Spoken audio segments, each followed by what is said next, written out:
Así que bueno, pues ya estamos listos para arrancar. Ya tenemos en sala a nuestro invitado, el licenciado Raúl. Buenas tardes, ¿cómo estás? Hola, ¿qué tal? ¿Se me escucha bien? Fuerte y claro. Bien. Bueno, ¿qué Excelente. tal? Bueno, pues ¿Qué tal, Miguel? Mucho gusto. ya listos para escucharlo. Voy a presentar al licenciado Raúl Menayer, quien es licenciado en psicología desde 1991, es psicoanalista, director de la SP, Escuela de Diplomatura de Coaching Psicoanalítico, y nos viene a compartir el tema pensamiento abstracto, el razonamiento del neocórtex y su relación con el inconsciente desde el punto de vista psicoanalítico. La verdad es un tema que me encanta y me apasiona escuchar del psicoanálisis, de la reflexión y del inconsciente, cómo maneja nuestras emociones, y créanme que va a ser muy nutritiva esta conferencia. Así es que bienvenido, licenciado Raúl, todo suyo, audio y micrófonos, cámaras para todos. Bueno, muchas gracias, Miguel. Bueno, yo quería, cuando a mí me invitaron a participar de este congreso, que es un congreso de neurolenguaje, ¿no? ¿Cómo es que se llama el congreso, Miguel? El nombre justo, no me lo acuerdo ahora muy bien. Neurolenguaje, no se te escucha, perdón. Disculpa, es el primer congreso de lenguajes neurobiológicos. Lenguajes neurobiológicos. Bien. Y bueno, y yo soy psicoanalista y quería articular justamente, porque el tema que me ofrecieron para que yo hable es el neocórtex, ¿sí? Que tiene que ver con toda la corteza cerebral, tiene que ver con todo lo biológico, lo fisiológico, y bueno, me parece muy interesante poder articularlo desde el campo donde yo trabajo, que es el psicoanálisis, a ver cómo lo podemos articular o no con el neocórtex, ¿sí? Entonces, bien, yo soy psicoanalista, como dije antes, ¿y esto qué significa? ¿No? Porque esta es una pregunta que se hace mucho, me hace mucho, incluso la gente conocida me dice, no sé muy bien cuál es la diferencia entre un psicólogo y un psicoanalista. Porque, bueno, yo soy licenciado en psicología, soy psicólogo, pero mi campo de trabajo es el psicoanálisis. Y la diferencia entre los psicoanalistas y los psicólogos es que los psicoanalistas trabajamos con el inconsciente de las personas. Bien, ¿qué es el inconsciente? El inconsciente se forma en nuestros primeros años de vida. Las cosas más importantes que hacemos, nuestras acciones, nuestras reacciones, nuestras sensaciones, nuestros sentimientos, nuestros pensamientos, nuestros gustos, nuestros impulsos, nuestras elecciones, nuestros sueños, nuestros miedos, nuestros deseos, todo eso y mucho más responde a mandatos del inconsciente. Es decir, que no hacemos lo que queremos, no decidimos lo que sentimos, sino que hacemos y sentimos lo que el inconsciente nos ordena. Nuestro trabajo es el de descifrar, el de descubrir qué es lo que el inconsciente le ordena a nuestro paciente. El problema es que no tenemos un aparato de rayos X para poder ver esto. Lo único que tenemos son las palabras. A partir de las palabras que los pacientes nos dicen, nosotros tratamos de descifrar, de descubrir qué es lo que el inconsciente dice, qué es lo que el inconsciente les ordena. Pero solo no podemos, necesitamos la ayuda, la colaboración de los pacientes. Por eso yo digo que el psicoanálisis es un trabajo en equipo y planteo el espacio del psicoanálisis como un juego, ¿sí? Bien. Bueno, ahora el tema es el siguiente, ¿no? Porque al ser el trabajo, donde yo tengo que exponer es sobre el neocórtex, que tiene que ver con la corteza cerebral, con el cerebro, ahí ya tenemos que plantear al fundador del psicoanálisis, que es Sigmund Freud, que fue al final del siglo XIX, principio del siglo XX, donde él descubrió o inventó quizás el concepto de inconsciente. Freud era médico, Freud era neurólogo, y él intentó ubicar al inconsciente como un órgano dentro del cerebro, ¿sí? Incluso, bueno, tuvo algunas tópicas. La primera tópica es la de que había algo consciente, había un preconsciente y un inconsciente, que eso estaba alojado dentro del cerebro. Después esa tópica la cambió por una segunda tópica, que habla del yo, del ello y super yo, ¿sí? Pero siempre Sigmund Freud, no nos tenemos que olvidar del contexto donde él se ubicaba. Él estaba en un contexto, en el Imperio Austrohúngaro, ¿sí? Un contexto donde la ciencia empezaba a aflorar y tenía que ser todo demostrado científicamente. Entonces él se ocupó mucho tiempo y mucho esfuerzo en que su ciencia, que él estaba inventando, que él estaba creando, el psicoanálisis, sea tomada como justamente una ciencia médica y no como algo mágico o algo, digamos, de la magia, de la brujería, ¿sí? Y demás. Porque, como dije antes, se trabaja con la palabra, no se trabaja con ninguna otra herramienta científica más que con la palabra, y eso da lugar a que sea confundido con, con otras técnicas, incluso con la Iglesia Católica, con la confesión a los curas, ¿no es cierto? Que también se utiliza la palabra para hacer catarsis quizás, ¿no? Bueno, Freud utilizó el método catártico en un principio, también utilizó el método hipnótico, utilizó la hipnosis, hasta que se fue definiendo con el método psicoanalítico que él lo tomó como su, digamos, la herramienta fundamental del psicoanálisis es la asociación libre, donde el paciente tiene que asociar libremente a partir de las palabras que va diciendo y a partir de los pensamientos que se van ocurriendo, tiene que ir asociando y demás. Bueno, el tema es que con Freud y todos los psicoanalistas post-freudianos, incluso su hija Ana Freud, les costó mucho tratar de situar al inconsciente o de localizar al inconsciente tal como Freud se lo propuso. Por eso es que el psicoanálisis sufrió bastantes, digamos, desvíos hacia una psicología del yo, la psicología americana del yo, bueno, del self y demás, donde ya el inconsciente estaba muy desdibujado. ¿Por qué? Porque según Freud, el inconsciente está, está alojado dentro de cada persona y la neurosis, que es lo que Freud toma como concepto, para los pacientes, digamos, él divide la neurosis, digamos que la neurosis a mí me gusta hablar con el idioma donde la gente lo pueda entender más. La mayoría de las personas somos neuróticos, ¿sí? Y después están los psicóticos, después están los fóbicos, no importa, nosotros vamos a hablar de la neurosis, porque es donde la mayoría de los pacientes están situados. Y para Freud, la neurosis, podemos decir que es una consecuencia de represiones, de pulsiones o instintos, si se quiere, pulsiones sexuales infantiles. Podemos decir que el sujeto, el neurótico, tiene una sexualidad infantil. Tiene deseos infantiles que luego, al cumplir, vamos a decir, los 5 o 6 años, los reprime, entra en un periodo de latencia.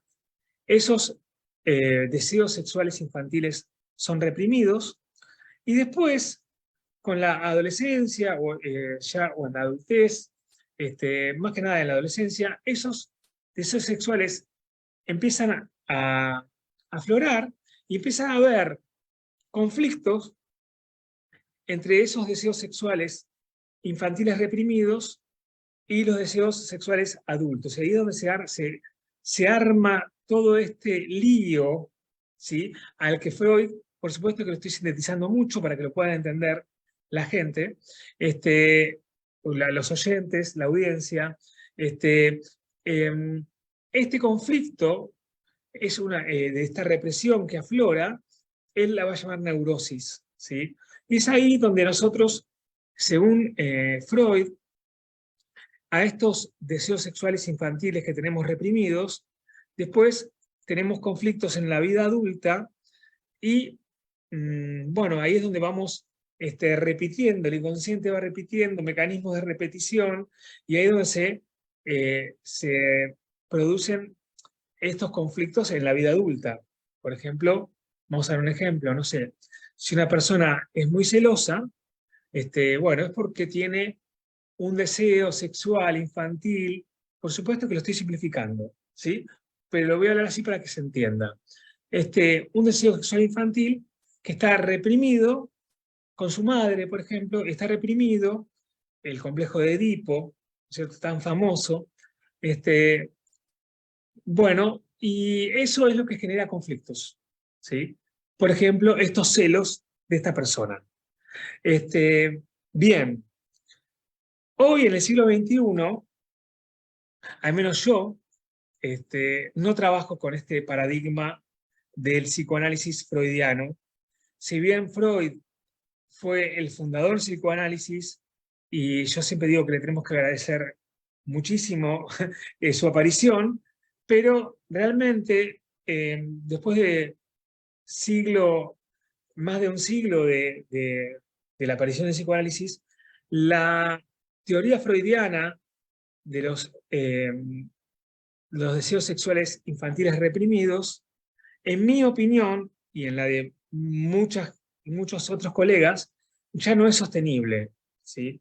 Especialmente con la aparición de Jacques Lacan, que fue un psiquiatra, psicoanalista francés, que digamos, su obra fue a mediados del siglo XX, en París, y donde, si bien él propone un retorno a Freud, ¿por qué? Porque, como dije antes, todos los post-freudianos se alejaron del concepto de inconsciente porque no lo podían sostener.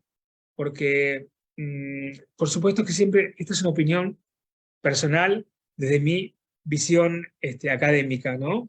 Pero no era muy fácil de sostener toda la teoría freudiana de que hay un inconsciente interno que después intenta aflorar y eso produce síntomas neuróticos. Por ejemplo, voy a seguir con el mismo ejemplo, el ejemplo de los celos, ¿sí? Es un ejemplo conductual, de una conducta, ¿no es cierto? Los síntomas, Freud siempre se manejó al principio con sus pacientes histéricas famosas, donde hacían síntomas de conversión. De repente capaz que le dolía, tenía una parálisis en una pierna, y Freud lo explicaba porque tenía un deseo sexual con su padre, por ejemplo, de una paciente, y eso le impedía caminar. Estoy sintetizando, ¿no? Bueno, Jacques Lacan planteó al psicoanálisis de una manera muy distinta a lo que lo planteó Sigmund Freud. Jacques Lacan planteó al inconsciente ya no como una represión de deseos sexuales reprimidos, sino que dijo que el inconsciente está estructurado como un lenguaje.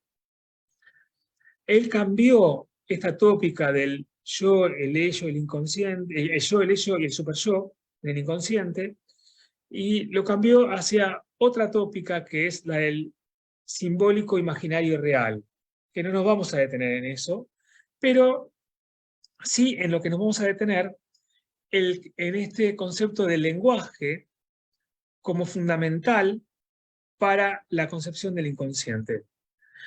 ¿Y por qué digo que esto es fundamental? Porque ya cambia la concepción del inconsciente. El inconsciente no es más algo interno, sino que, al igual que el lenguaje, si bien cada uno es dueño de un lenguaje, porque uno lo tiene incorporado, y uno lo habla, y uno lo practica, pero el lenguaje nos vino a nosotros, lo aprendimos y lo aprendimos sin darnos cuenta, El lenguaje apareció en nosotros, por supuesto que estoy hablando del lenguaje materno, el lenguaje de la lengua natal, ¿no es cierto? No un lenguaje aprendido. No es como si uno quiere hablar inglés y estudia inglés. No, estamos hablando de, en nuestro caso, el idioma español, que es nuestra lengua natal.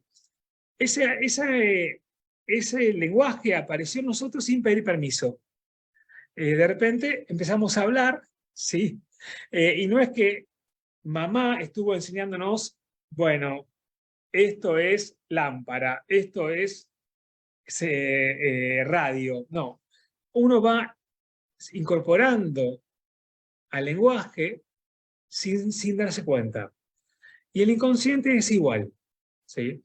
El inconsciente, si bien es interno, porque nosotros, al igual que el lenguaje, nosotros lo actuamos, lo hablamos, ¿sí?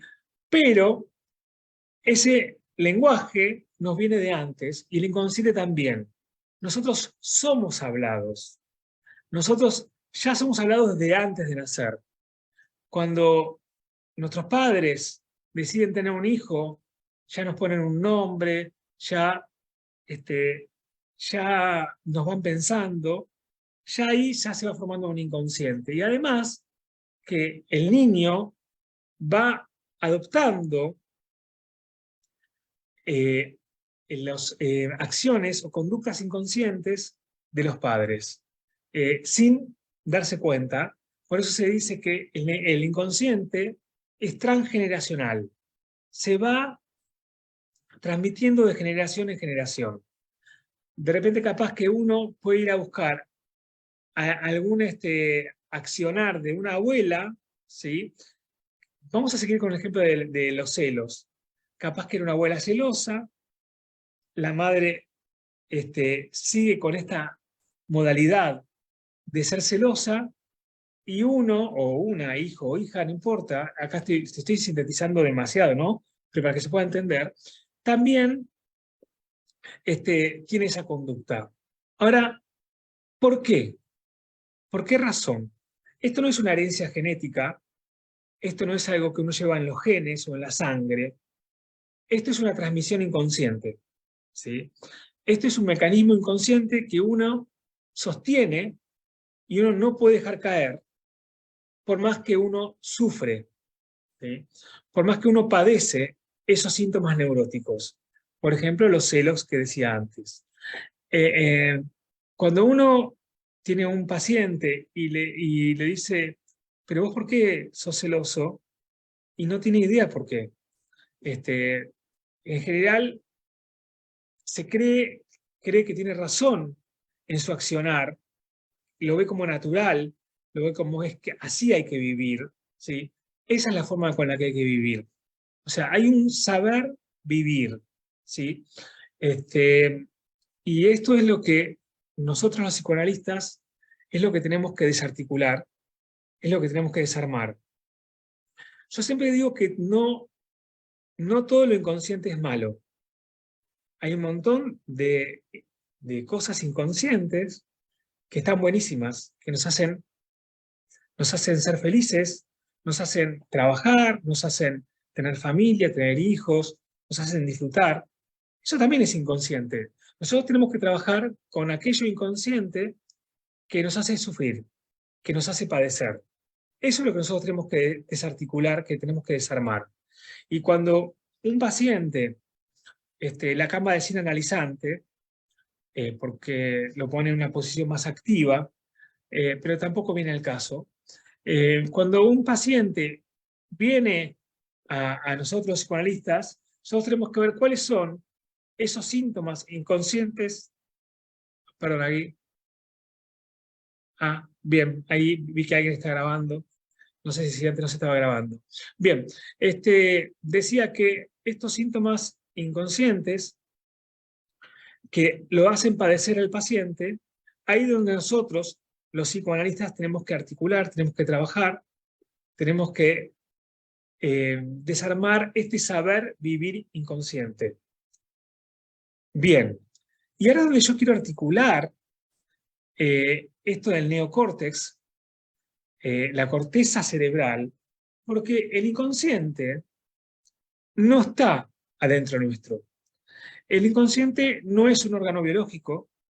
De hecho, Lacan dijo que el inconsciente no existe.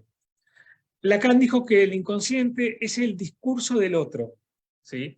Y bueno, entonces es el discurso del otro. El otro es, bueno, en general tiene que ver con un otro muy importante, no es un otro cualquiera. Podemos decir que en general hay una madre inconsciente que uno se va construyendo y que uno sostiene ese discurso, pero no es un discurso hablado, es un discurso actuado, un discurso vivido, ¿sí? Eso es lo que el neurótico sostiene, es un saber vivir inconsciente. Y entonces acá es donde nosotros chocamos con la ciencia empírica, ¿no es cierto? Porque nosotros no podemos ver al inconsciente ni con una radiografía, ni con una tomografía computada, ni con una resonancia magnética. No está alojado en el tálamo, en el hipotálamo. El inconsciente es algo, si se quiere, cultural o social, ¿sí? Como el lenguaje, ¿sí? Y así como el lenguaje también se va modificando, el inconsciente también se va modificando. Podemos hablar de un inconsciente colectivo, ¿no? Hoy hay un inconsciente colectivo diferente al inconsciente colectivo de las generaciones anteriores. Podemos hablar de identidad de género, de todo lo que tiene que ver con las diferentes de diferentes géneros sexuales o elecciones sexuales que aparecen. Estoy dando un ejemplo también de cómo va cambiando, ¿no?, el inconsciente colectivo. Eh, eh, Hoy las generaciones de nuestros hijos ven a una personalidad, a una persona trans con mucho más naturalidad de lo que lo vemos nosotros, que no estamos acostumbrados a eso. Pero eso es otro tema, ¿sí? Lo que sí es que nosotros los psicoanalistas venimos a romper un poco con esta cuestión del neocórtex, o de la neurociencia, o de la neurolingüística, ¿sí? Hay un inconsciente, que es un saber vivir inconsciente, que nos hace sufrir, y que venimos sosteniendo sin elegirlo, y sin saberlo siquiera. Uno sostiene un padecer inconsciente. Acá pone Carolina, el inconsciente colectivo sociocultural, porque todas las creencias son sociales, no son individuales. Bien, ese es el inconsciente colectivo. Pero después hay un inconsciente individual, que es una creencia individual, que uno aprendió en los primeros años de vida, como dije al principio. Y bueno, y esto es el trabajo que tenemos nosotros los psicoanalistas, de tratar de descifrar ese saber vivir inconsciente. Y es por eso que yo este año fundé una escuela a la que llamamos SP, Escuela de Coaching Psicoanalítico, porque nos diferenciamos de los psicoanalistas ortodoxos, que en general tienen una actitud más pasiva, más neutral, más, una posición más de pared, esperando que las asociaciones aparezcan y que el inconsciente aflore. Nosotros desde nuestra escuela proponemos una clínica mucho más activa, mucho más dinámica, y por eso es que proponemos al psicoanálisis o al coaching psicoanalítico como un juego, donde tenemos que descifrar juntos, trabajando en equipo, ese saber vivir inconsciente del paciente. Lacan lo llamó analizante, nosotros en la escuela lo llamamos participante, porque somos participantes de este juego, al que llamamos coaching psicoanalítico o psicoanálisis. Quiero decir, como hablé con Carolina en ese momento, que me encantaría que puedan hacer preguntas. En cualquier momento me pueden interrumpir y hacer preguntas, no solamente por escrito, porque a veces no puedo leer, pero si quieren alguno me puede aparecer con el video, con el audio, y hacer todas las preguntas que sean necesarias. Ahí apareció Miguel. No sé si Miguel, ¿te querés hacer alguna pregunta? No, hasta ahora está todo bien. Haría algunos comentarios. De hecho, bueno, vamos dando pauta en función de lo que usted nos indique. Normalmente hacemos las preguntas al final, pero si nos da esa posibilidad, podemos Sí, ir compartiendo, interactuando para sí, hacer más sí. dinámica Me, la, pare- la sesión. me parece más dinámico, sí, me gusta ¿No? más. Sí. Claro, bueno, nos comenta Carolina sobre el trabajo, el trabajo del inconsciente no es siempre que seamos conscientes, un mundo dentro del minimundo, así como lo mencionó, está fantástico, ¿no? Esta interpretación. Si los patrones son repetitivos y aprensivos por la conciencia generacional, el inconsciente colectivo sociocultural, porque todas las creencias son sociales, no son individuales. En este punto yo aportaría, Ujú, en- desde mi experiencia, pues sí, todas las anclas y creencias que se van generando, gestando a lo largo de nuestra vida, creando una conciencia colectiva, hacen que la comunidad o la región, tan solo el tema de la pobreza mental en Latinoamérica, es un impacto tan fuerte que se escucha tan normal decir, no, pues es que soy pobre y así me quedo, ¿no? No hay esa transformación. Sin embargo, pues viene de años y años atrás esta conciencia colectiva que se va transformando gradualmente, ¿no? Previa a la que la persona decida cambiar sus creencias ujú. y pues buscando las herramientas necesarias. Mira, a ver, tengo dos cosas que se me van ocurriendo. Uno con lo que dijiste vos, Miguel, después quiero escuchar nuevamente lo que dijo Carolina al principio.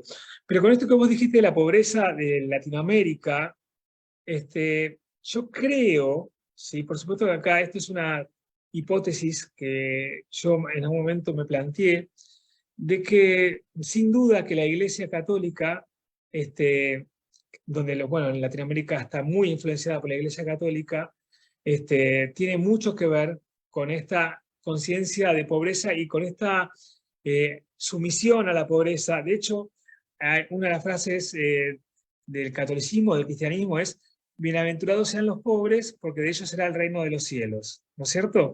Esa es una de las frases más canónicas del cristianismo. Entonces, yo creo que ahí hay algo, ¿sí?, que genera un inconsciente colectivo. Eh, Hoy capaz que no es tanto la Iglesia Católica, sino que son los medios de comunicación, ¿sí? Las redes sociales también que influyen, pero la Iglesia Católica tiene podemos decir que tiene una influencia muy grande en el inconsciente colectivo de Latinoamérica. Esto lo asocié con esto que vos dijiste de la pobreza. Vos hablaste de este tema, ¿no, Miguel? Bueno, hay una parte que no te escuché muy bien. Sí, de hecho, bueno, en algunos talleres que yo imparto, el tema de liderazgo y de mentalidad, pues hablamos justamente de el desarrollo cognitivo que tienen las personas desde el que son pequeños, cómo se les inculcan los valores y que, bueno, al final del día, al ser pequeños, pues no reconocen si es verdad o no, simplemente lo asumen como algo, como una ley. Así es y no hay más. Y entonces las personas se quedan con esa información, crecen y lo que sucede es que solo buscan validar que todo lo que aprendieron y les dijeron, así tiene que ser. O sea, Sí, pero yo sí, te quiero aportar algo a lo que vos estás diciendo. No es que eso se lo dijeron, a veces que sí, pero muchas veces no se lo dicen. Muchas veces los padres actúan de una manera, no es que le dicen: mira, sigo con el ejemplo de los celos porque ya seguimos con esa línea. No es que le dicen: vos tenés que ser celoso, ¿sí? No, al ver a una mamá celosa o a un papá celoso, no importa, yo adquiero ese comportamiento de manera inconsciente y lo tomo como una verdad, como es así que hay que vivir. ¿Se entiende? Eh, eh, Quiero que me repitas lo primero que dijo Carolina, no del inconsciente colectivo, sino del inconsciente, porque quiero aportar algo de eso que comentario. Si me lo puedes leer de vuelta, Miguel. el inconsciente colectivo No, sociocultural no, o el anterior. el anterior, sí, por favor. Si los patrones son repetitivos y aprensivos por la conciencia generacional. Bien. Eh, eh, Lo que yo quiero decir es lo siguiente. Yo siempre digo esta frase, que cuando hablamos de inconsciente, ¿sí? No es que uno va por la vida haciendo cosas de manera inconsciente, como si uno fuera un sonámbulo o un zombi, ¿sí? Uno va por la vida pensando que lo que hace está bien, que uno tiene razón. Es más, vamos a seguir con el ejemplo del celoso, ¿no es cierto? Eh, Esa persona celosa dice, no, porque mi mujer se manda mensajes con, no sé, con amigas, ¿sí? Y no puede hacer eso. Estoy diciendo un ejemplo burdo. Eh, y lo que está haciendo esta persona, este paciente, vamos a llamarlo, este sujeto, ¿sí? Es repetir un modelo, un patrón, un saber, una verdad, eh, una modalidad, ¿sí? De vida, un saber vivir inconsciente, ¿sí? Así es como hay que vivir. ¿Cómo hay que vivir? Siendo celoso, ¿sí? Esa persona está segura de que tiene razón, de que a él le dan motivos para ser celoso. Esto le puede pasar a una persona celosa, a una persona que se enoja, o una persona que es sumisa, ¿sí? Y que acepta todo lo que le dicen y que no puede decir que no. Entonces, de esto se ven muchísimos ejemplos. También en Latinoamérica se ven mucho, porque hay una cultura, se ve mucho en la mujer, porque hay una cultura machista que viene de generación en generación. Y entonces esto, ¿por qué? Porque así es como hay que vivir, ¿sí? No es que una persona dice que sí, porque alguien le dijo, vos tenés que decir que sí. Y no es que lo hace como un sonámbulo, ¿sí? De manera inconsciente. No, él lo hace muy consciente y esa persona vive de esta manera y está de acuerdo que tiene que vivir así. Hasta que empieza a hacer psicoanálisis o coaching psicoanalítico y empieza a darse cuenta que eso que está sosteniendo es un mecanismo inconsciente que no lo elige, que lo padece, que lo sufre y que estaría buenísimo poder cambiarlo. Y en eso es donde nosotros tenemos que trabajar. ¿Se entendió, no, Miguel? Sí, por supuesto, pero aquí la pregunta más interesante es, ¿en qué momento la persona decide modificar y transformar esos pensamientos? Porque así como lo menciona, pues sí, van por la vida creyendo que es normal, creyendo que así es y como debe de ser, hasta que se te va con pared en algún evento o situación, entonces hace que caiga en esa conciencia de tal vez no deba ser así, tal vez puedo cambiar, tal vez puedo modificar mis pensamientos. Bueno, ahí es donde yo tengo que decir que lamentablemente, ¿sí? Esa persona, si no acude con un psicoanalista, con un coach psicoanalítico, y no con cualquiera, porque yo te comento que he ido a un montón de psicoanalistas como paciente y tampoco me ayudaron a cambiar mi saber vivir inconsciente, ¿sí? Mis síntomas neuróticos, ¿sí?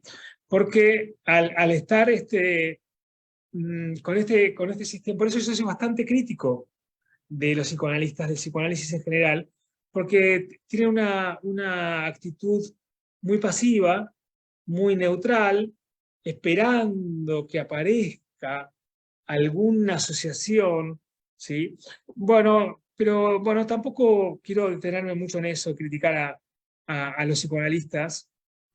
Lo que sí te digo es que cuando aparecen pacientes que empiezan a contar sus padecimientos, una de las preguntas que yo les hago a los pacientes en la primera sesión es, Miguel, quiero que me digas cuáles son las cosas de la personalidad de Miguel que le molestan y lo perjudican a Miguel, ¿sí? Ahí Miguel tiene que empezar a pensar, ¿sí? ¿Qué es lo que a mí me molesta de mí? ¿No es cierto? ¿Qué es lo que a mí me hace sufrir? ¿Qué es lo que me hace padecer? Por supuesto que todas estas cosas que vos decís, ¿cuándo aparece esta necesidad de cambiar?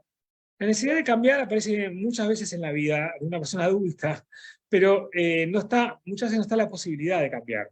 La necesidad sí está, porque estos Estos mecanismos inconscientes se van repitiendo en la vida.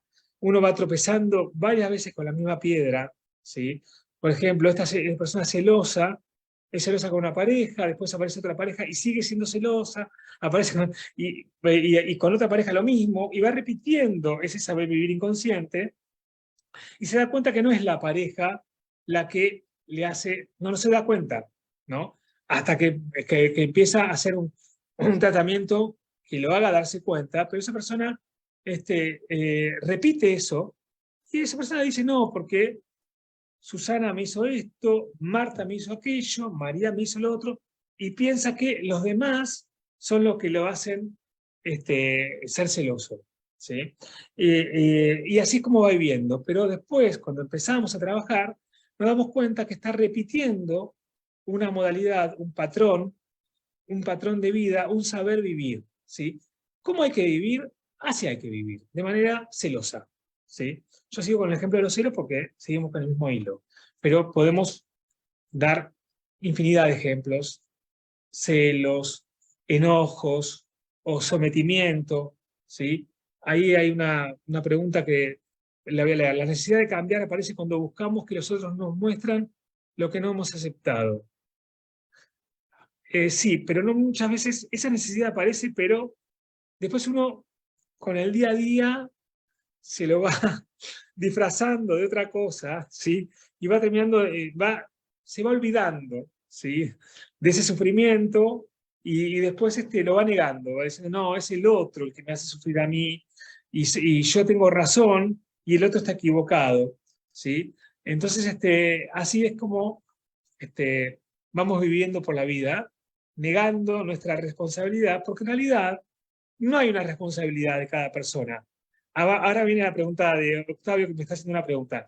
Pero quiero decir que en realidad no hay una responsabilidad. Yo siempre digo que la culpa no es de Miguel, la culpa es del inconsciente de Miguel.